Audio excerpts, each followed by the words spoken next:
This is CBN NewsWatch. And thank you so much for joining us for this first edition of CBN NewsWatch for Tuesday, July 23rd. I'm Ephraim Graham. Ahead today, budget deal in Washington as the White House and congressional leaders agree to spending limits for the federal government. But critics say it doesn't stop Washington's orgy of spending. What's next in the showdown with Iran? We're going to hear analysis about the standoff, as one expert says Iran is actually engaged in a small war with the United States. After the shocking ouster of the president of Planned Parenthood, we're going to hear from a former insider about his priorities. Are they health care or abortion? And if you're a woman who wants to lose weight, we've got some tips on how you can reset your hormones to lose those extra pounds. All those stories and more ahead in this edition of CBN NewsWatch. We want to begin this hour, though, with the budget and debt deal reached by President Donald Trump and congressional leaders. The president announced the deal on Twitter, calling it a real compromise. The deal allows the government to continue borrowing money to pay its bills, and it sets funding levels for the next 2 years. But critics quickly attacked it, saying it does nothing to rein in Washington's out-of-control spending.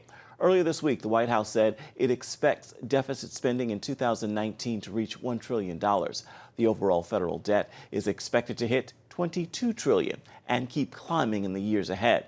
The House will vote on the measure this week, then it will go to the Senate next week. The deal means the next serious legislative debate on spending won't happen until after the 2020 election. Thousands of Venezuelans were stranded during rush hour as the power went out across much of the nation.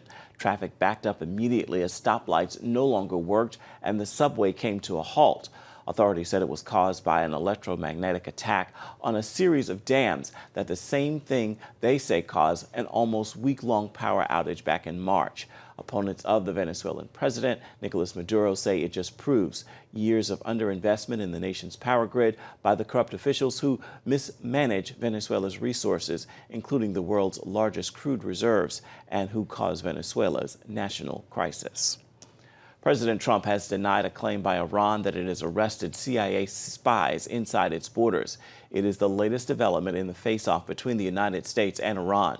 As Chris Mitchell now reports from Jerusalem, the standoff between Iran and the West is all part of a high-stakes geopolitical standoff in the Persian Gulf that could lead to a diplomatic solution or war. Iran released images of what it says are CIA spies, some who face the death penalty.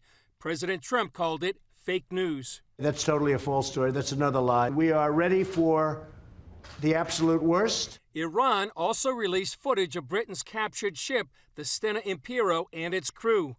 U.S. Secretary of State told veterans the U.S. will continue to enforce its maximum pressure campaign on Iran, including sanctioning a major Chinese company. We've said all along that any sanction will indeed be enforced. We can't tolerate more money going to the Ayatollah, putting American soldiers, sailors, airmen, and Marines, and putting their life at risk. It's too important. After the seizure of a British tanker and the recent downing of an American drone, President Trump says negotiations are becoming less likely. Frankly, it's getting harder for me to want to make a deal with Iran. One Iranian expert told CBN News Iran is waging a small war against the U.S. and the West. The goal is to keep the war small enough in order to outlast President Trump and the West. They also calculate that President Trump won't want a war with Iran with presidential elections next year. The danger is they could miscalculate the situation or underestimate U.S. resolve. Iran's foreign minister says the tanker threatens safety inside the Strait of Hormuz, and added Iran wants normal relations with England and the world. Iran does not seek confrontation. Iran wants to have normal relations based on mutual respect. Meanwhile, inside Iran, the U.S. economic sanctions are affecting Iran's economy, a situation some call catastrophic. This year is worse than any other year as far as I can remember. The inflation and rising of prices that we've experienced over the last 7-8 months is unprecedented. It's too much to put up with. For its part, Britain says it plans to build a European coalition to safeguard shipping in the Strait of Hormuz and hopes for a diplomatic way forward. The setting for this geopolitical showdown is one of the most important in the world, the Strait of Hormuz, where 1/5 of the world's crude oil passes through each year. Chris Mitchell, CBN News, Jerusalem. After nearly 2 decades, the war in Afghanistan is America's longest war. During an Oval Office meeting with the Prime Minister of Pakistan Monday, President Donald Trump said he is working with Pakistan and other countries to pull America out of Afghanistan. We're not fighting a war. If we wanted to fight a war in Afghanistan and win it, I could win that war in a week. I just don't want to kill 10 million people. Does that make sense to you? I don't want to kill 10 million people. I have plans on Afghanistan that if I wanted to win that war, Afghanistan would be wiped off the face of the earth. It would be gone. It would be over in literally in 10 days. And I don't want to do that. I don't want to go that route. The president said the United States does not want to act as police in Afghanistan. Coming up, a look at the unexpected firing of the president of Planned Parenthood and what it says about whether its primary focus is really health care or abortion.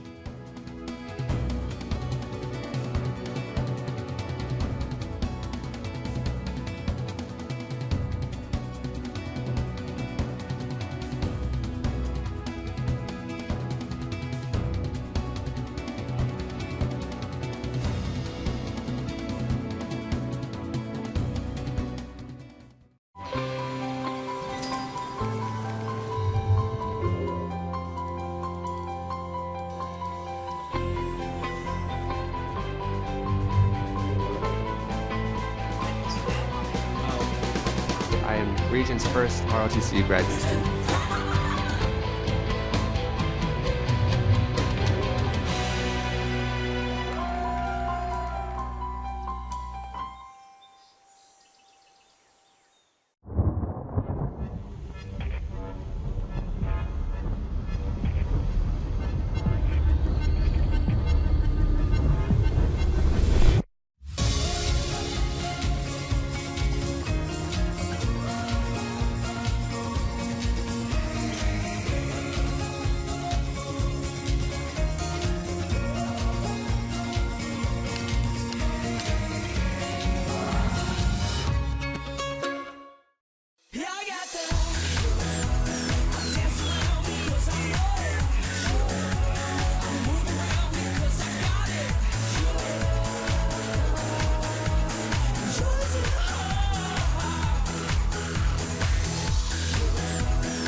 When you give, smiles grow bigger. When you care, homes are happier. When you comfort, the hurt goes away. When we all come together to love, miracles happen. Get the top political news and analysis from Washington on Faith Nation, tonight at 6 Eastern, only on the CBN News Channel. Check out the CBN News Daily Rundown podcast each weekday with me, Caitlin Burke. Click on the show tab at cbnnews.com where you can listen and subscribe. Planned Parenthood President and CEO Dr. Lena Nguyen shocked the political world Tuesday when she announced on Twitter the group's board had removed her in a secret meeting. Nguyen tweeted, "I am leaving because the new board chairs and I have philosophical differences over the direction and future of Planned Parenthood." Nguyen wrote in the New York Times Friday she had wanted to talk about all of Planned Parenthood's health care programs as its president. People depend on Planned Parenthood for breast exams, cervical cancer screenings, HIV testing, and family planning. To counter those who associate the organization with only abortion and use this misconception to attack its mission, I wanted to tell the story of all of its services, and in doing so, to normalize abortion care as the health care it is.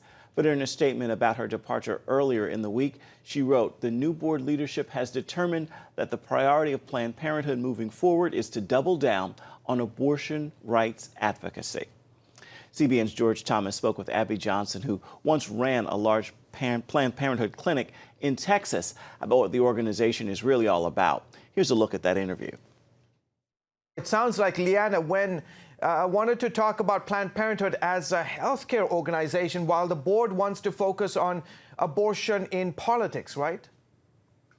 Yeah, that's what it sounds like. And it's no surprise. I mean, I thought it was an interesting move when Planned Parenthood hired Dr. Leanna Wen.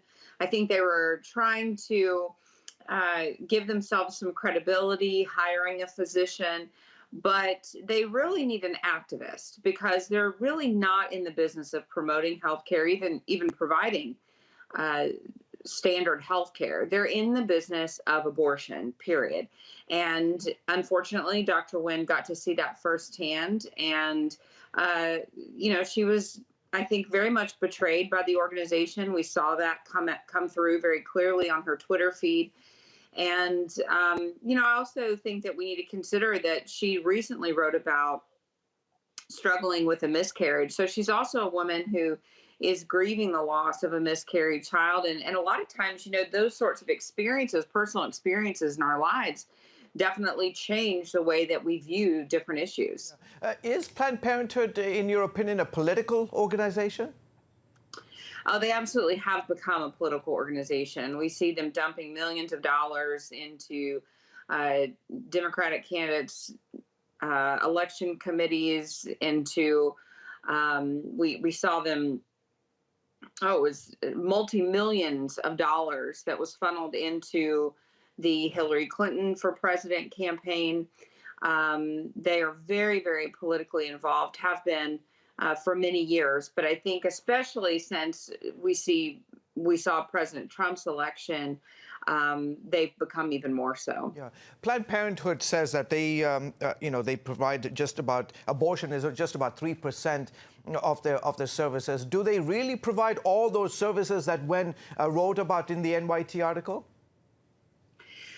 Well, they provide some of those services. It is true, but the primary services that they offer are birth control and abortion. So we're even seeing now Planned Parenthood really showing their true colors, as in the past couple of years, they have opened up abortion-only centers. So these centers are running, 60 hours a week, Monday through Saturday, providing only abortion. So no birth control, no STD testing, none of these magical breast exams they keep talking about. It's just abortion all the time. And we see that now popping up in about 5 locations, and we see that continuing to expand across the country. And that shows us truly what they're all about. And it's the bottom line, and their highest revenue generating product is not birth control, it's not STD testing, it is abortion. Planned Parenthood receives hundreds of millions of dollars in taxpayer funding. Abby, what would happen to that funding if it dried out? Well, President Donald Trump has already removed about $60 million of their funding by cutting them out of the Title X program. There's many other pots of money where their funding needs to be cut. What we see is that when we remove government funding from Planned Parenthood, many of their clinics close down. And that's really what we want. We want Planned Parenthood facilities to be few and far between until there are eventually no more. It'd be one thing if Planned Parenthood was simply out there providing all of this health care without abortion, but Planned Parenthood has made it clear, even through their past president, Cecile Richards, she said in a tweet on social media that providing abortion is as important to Planned Parenthood as providing treatment and screenings for cervical cancer. So they're unable to separate the two. I mean, abortion is a critical product that they are selling. Still ahead, losing weight can be hard, especially for many women, but we'll have a special report on how you can gain an advantage by resetting your hormones. We'll explain right after this.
When I came to Regent University, it's like the world opened up. I felt like I needed to advance my career and go back to school. Regent was a perfect fit for me. The Regent professors are world class. You are equipped. The focus of the faculty is on each individual student, whether it's online or in person. You become a part of Regent's family. You carry with you not just the content and the knowledge, but the confidence to understand that we can be significant in the world. Regent University.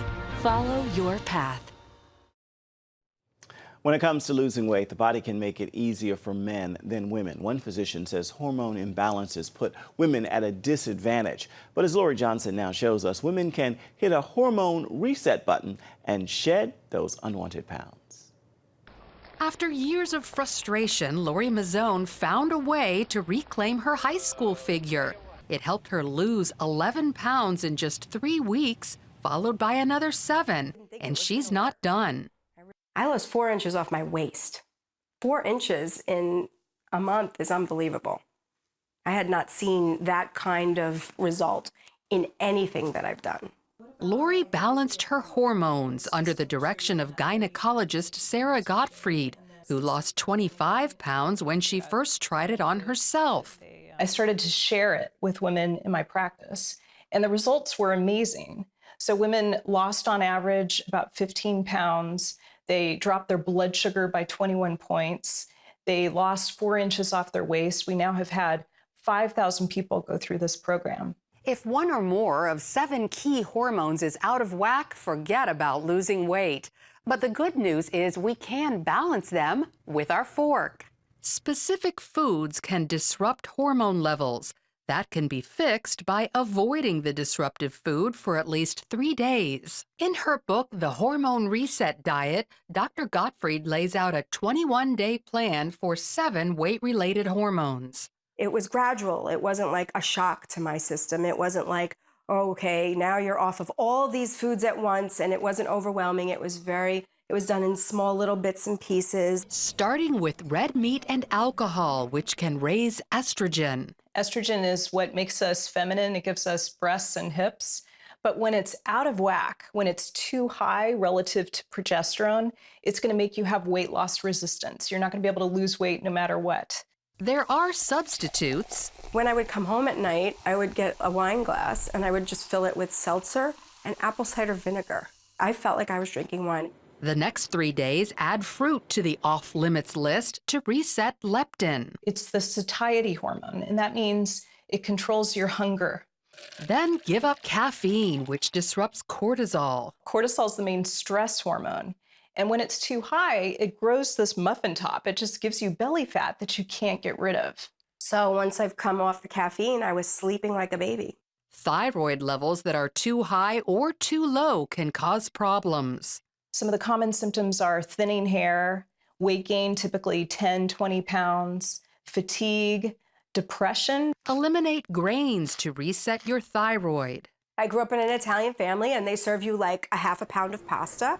So I was dying. How am I going to do that? She did it by eating pasta substitutes like spaghetti squash or shirataki noodles. Next, avoid sweets to balance insulin. The sugar cravings were completely gone after 4 days, and I was really addicted to sugar. Abstain from milk products to reset your growth hormone.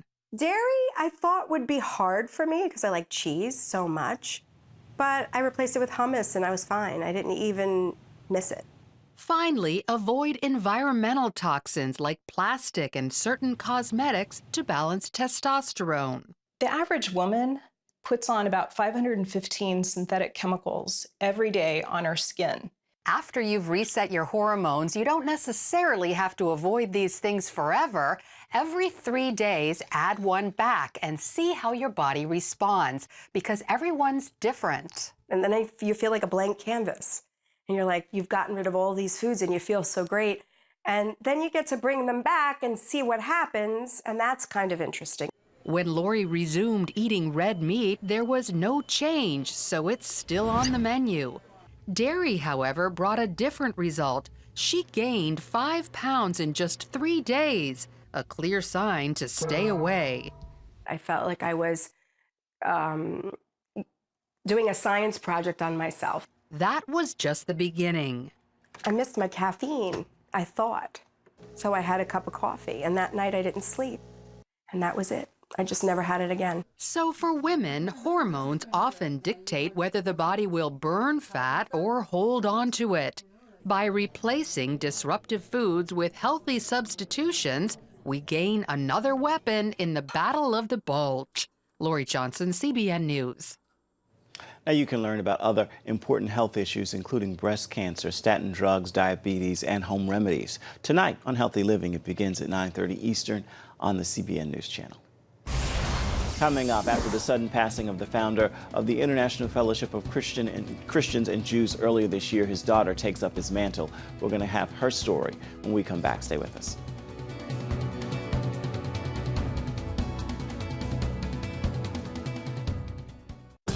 It's the new Superbook Bible app. It's packed with games, activities, and Superbook episodes that you can watch for free.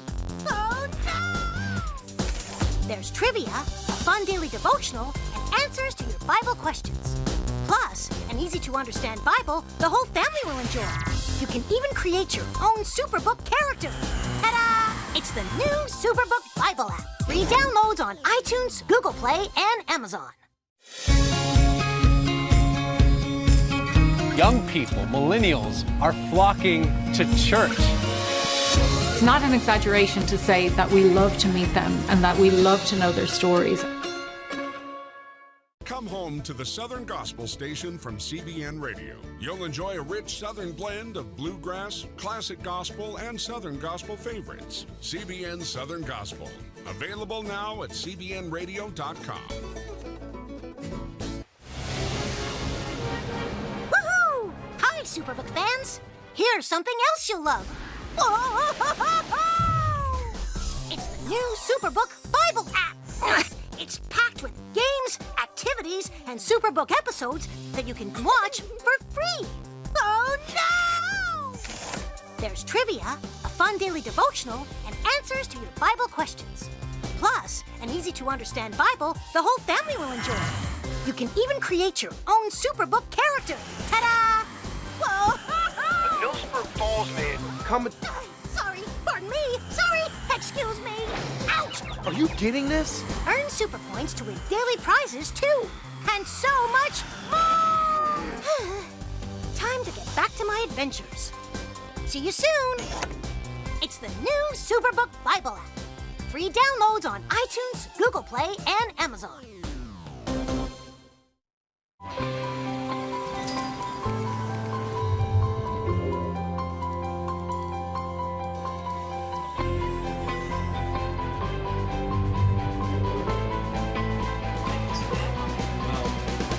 I am Region's first ROTC graduate student.